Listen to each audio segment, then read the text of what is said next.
સેવા રૂરલ આજે એમનો 45 વર્ષ ઉજવણી કરી રહ્યું છે. તેના ભાગરૂપે છેલ્લા 2 દિવસથી કાર્યક્રમનું આયોજન થયું હતું. ગઈકાલે અમે અમારા સ્ટાફના પરિવાર ગ્રામ્યજનો સાથે ખૂબ ભવ્ય કાર્યક્રમ કર્યો, જેમાં 10 બેસ્ટ કાર્યકરોને એવોર્ડ આપવામાં આવ્યા અને સાંજે એક ડાયરાનું આયોજન કરેલું હતું. આજે એક મુખ્ય કાર્યક્રમ હતો, જેમાંથી બહારથી ખાસા મહેમાનો આવ્યા હતા અને અમારા મુખ્ય અતિથિ એવા રાજકોટના રામકૃષ્ણ મિશનના અધ્યક્ષ એવા સ્વામી નિખિલેશ્વરન મહારાજ આવ્યા હતા અને ખાસ અમને તેને સાંભળવાનો લાવો મળ્યો હતો.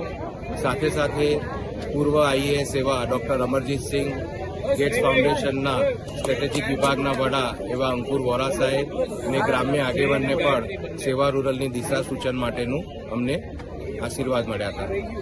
આખા કાર્યક્રમમાં લગભગ છેલ્લા 2 દિવસથી 3000 જેવા લોકોને અમે મળી શક્યા અને તેમની સાથે આનંદ માણી શક્યા. તેનો ખૂબ આનંદ છે. અમને આશા છે કે આવતા 10 વર્ષમાં પણ સેવા રૂરલે જે 45 વર્ષ સુધી કામ કર્યું છે તે જ રીતે તે જ મૂલ્યો સાચવીને અને વધારે ને વધારે ગરીબો, દરિદ્ર નારાયણ સુધી પહોંચવાનો પ્રયત્ન કરીશું. અસ્તુ.